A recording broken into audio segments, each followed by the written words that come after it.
মমতার পাঁচালী প্রচারে বিশাল কম্পিটিশন তৃণমূল নেতা মন্ত্রীদের। শিলিগুড়িতে ট্যাবলো যাত্রা গৌতম দেবের। আগে হ্যাঁ, গৌতম দেব ট্যাবলো নিয়ে বেরিয়ে পড়েছেন।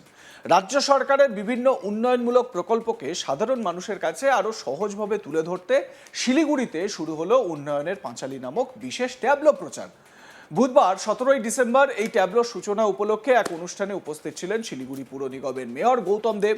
তার সঙ্গে উপস্থিত ছিলেন ডেপুটি মেয়র, পুর নিগমের একাধিক কাউন্সিলর ও আধিকারিকরা। মেয়র গৌতম দেব জানান, রাজ্য সরকারের জনকল্যাণমূলক প্রকল্প যেমন স্বাস্থ্যসাথী, লক্ষ্মীর ভাণ্ডার, কন্যাশ্রী, সবুজ সাথী, খাদ্যসাথী সহ একাধিক প্রকল্পের সুফল সাধারণ মানুষের কাছে পৌঁছে দিতেই এই উদ্যোগ। উন্নয়নের পাঁচালী ট্যাবলোটি শিলিগুড়ি পুর নিগম এলাকার বিভিন্ন গুরুত্বপূর্ণ স্থানের পাশাপাশি ডাবগ্রাম, ফুলবাড়ি ও সংলগ্ন আরও বেশ কয়েকটি এলাকা পরিক্রমা করবে।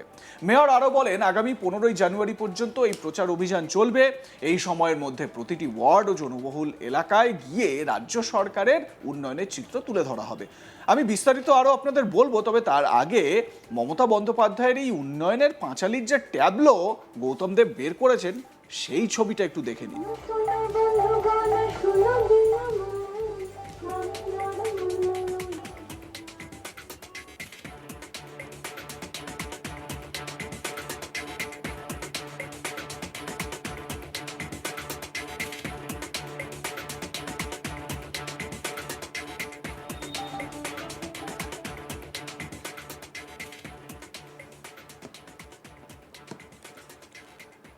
দেখলেন তো, একেবারে জোরশোর করে প্রচার চলছে।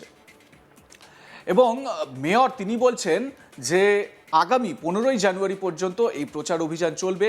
এই সময়ের মধ্যে প্রতিটি ওয়ার্ড ও জনবহুল এলাকায় গিয়ে রাজ্য সরকারের উন্নয়নের চিত্র তুলে ধরা হবে। তার বক্তব্য অনুযায়ী উন্নয়নের কাজ শুধু করা নয়, সেই উন্নয়নের বার্তা মানুষের কাছে পৌঁছে দেওয়াও সমান গুরুত্বপূর্ণ।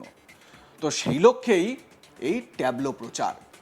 মেয়র গৌতম দেব শিলিগুড়ি পুরসভার, তিনি কি বলছেন শুনে নিন। উন্নয়নের পাঁচালী নিয়ে আমাদের প্রচারের গাড়ি আজকে শিলিগুড়ি আর 14টা ওয়ার্ড, ডাকগ্রাম, ফুলবাড়ি, 18টা আরও 3টে টোটো আসছে ব্র্যান্ডিং করে।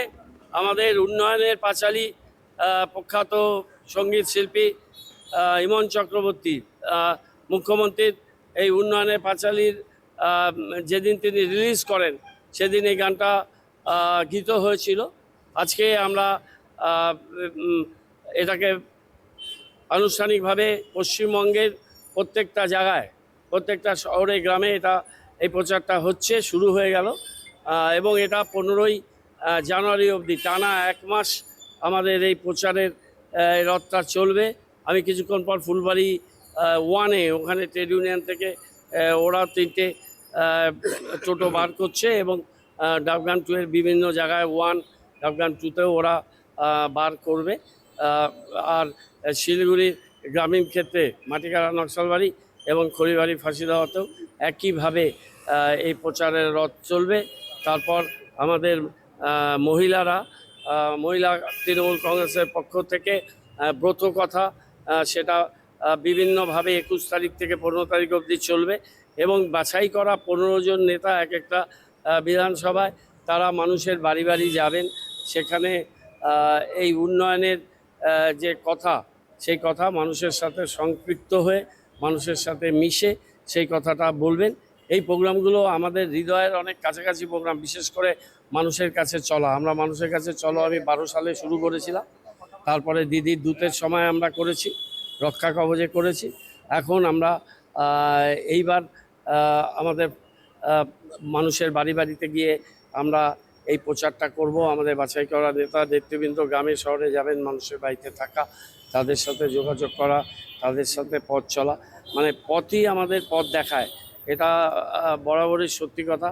এবং এত বড় স্বাধীনতা সংগ্রাম হয়েছিল, গান্ধীজির লবণ সত্যাগ্রহ থেকে সমস্ত কিছু সবটাই পথে হয়েছিল। এবং নেতাজি সুভাষচন্দ্র বোসের যে মহান নিষ্ক্রমণ এবং তার জার্মানিতে যাওয়া, জাপানে যাওয়া, সিঙ্গাপুরে যাওয়া এবং আজাদ হিন্দ বাহিনী গঠন করে ভারতবর্ষের স্বাধীনতা, মণিপুরের মাটিতে পতাকা উত্তোলন করা, সবটাই কিন্তু বাংলার বীর জওয়ানরা তারা করেছেন এবং সেটা রাস্তায় দাঁড়িয়ে আজকে আমরা এটার সাথে স্বাধীনতা লড়াইয়ের সম্পর্ক নেই, কিন্তু এর সাথে সম্পর্ক আছে। সেটা হচ্ছে যে বাংলার কৃষ্টি, বাংলার ঐতিহ্য, বাংলার সংস্কৃতি ধ্বংস করে এবং সংবিধানকে যারা বিকৃত করতে চাইছেন, মহাত্মা গান্ধীর নামে যে 100 দিনের কর্ম নিশ্চয়তা মানরেগা প্রকল্প, সেটা তারা বিকশিত ভারত কি হাবি হাবি নাম দিয়ে তারা বাবুজিকে লোকের হৃদয় থেকে মুছে দিতে চাইছে। কেন এই উন্নয়নের পাঁচালী তারও ব্যাখ্যা দিয়েছেন শিলিগুড়ির মেয়র গৌতম দেব। দেশের একমাত্র মহিলা মুখ্যমন্ত্রী হিসেবে মমতা ব্যানার্জি নারী শক্তির উন্নয়নের জন্য রাজ্যের মুখ্যমন্ত্রী যেসব প্রকল্পগুলি গ্রহণ করেছেন তা তুলে ধরেন গৌতম দেব।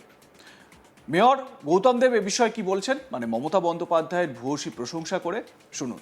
একদিকে আমরা ভারতবর্ষের একমাত্র মহিলা মুখ্যমন্ত্রী, ভারতবর্ষের উন্নয়ন এবং অগ্রগতির একটা মডেল তিনি সৃষ্টি করেছেন এবং নারী স্বাধীনতা, নারীর মুক্তি এবং নারীর যে ক্ষমতায়ন, তাদের আর্থিক স্বাবলম্বী করা, সেটা কন্যাশ্রী হোক, রূপশ্রী হোক, সেটা লক্ষ্মীর ভাণ্ডার হোক, বা সেলফ হেল্প গ্রুপগুলোকে শক্তিশালী করা, সবগুলো কিন্তু মমতা বন্দ্যোপাধ্যায় খুবই পরিকল্পনা মাফিক। এবং বিবেকানন্দ থেকে আরম্ভ করে সবাই বলেছে যে নারী শক্তি জাগ্রত আর উত্থিত না হলে সেই সমাজ জাগরণ সম্পূর্ণ হয় না, সেটা অসম্পূর্ণ থাকে। সেই জন্য নারী শক্তির উত্থানের জন্য, নারী শক্তির কে এগিয়ে নেওয়ার জন্য আমাদের দেশের জননেত্রী যে প্রোগ্রামগুলো নিয়েছেন, আমরা বিভিন্ন প্রচারের মাধ্যমে আমরা সেটা করছি। উন্নয়নের পাঁচালী সেটা হচ্ছে কি, যে বাংলার গ্রাম বাংলার শহরের আমাদের মায়েদের দেখেছি, দিদিদের দেখেছি বাড়িতে লক্ষ্মীর পাঁচালী পড়তে। লক্ষ্মীর পাঁচালীর একটা টিপিক্যাল সুর আছে, সেই সুরটাকে এখানে বাঁধা হয়েছে পাঁচালী ঢঙে, এবং জায়গায় জায়গায় আমাদের ফোক কালচারকেও এর সাথে ইন্টিগ্রেট করা হয়েছে। এটা ইমন চক্রবর্তী গানটা করেছেন, অনেক লম্বা গান, কিন্তু খুব কঠিন ছিল এর কথার সাথে সুরাপর করে সেই গানটা করা। আর এই গানটা আমার নিজের ধারণা, এই গানটা অতি জনপ্রিয়তা অর্জন করবে এবং এই গানটা ঘরে ঘরে মানুষের কাছে এই গানটা পৌঁছবে। আমরা আজকে এই প্রোগ্রামটা শুরু করলাম। আমরা সারা বছরই শীত, গ্রীষ্ম, বর্ষা আমরা মানুষের পাশে থাকি, সেটা আরও নিবিড়ভাবে আমরা সেই কাজগুলো করি। একদিক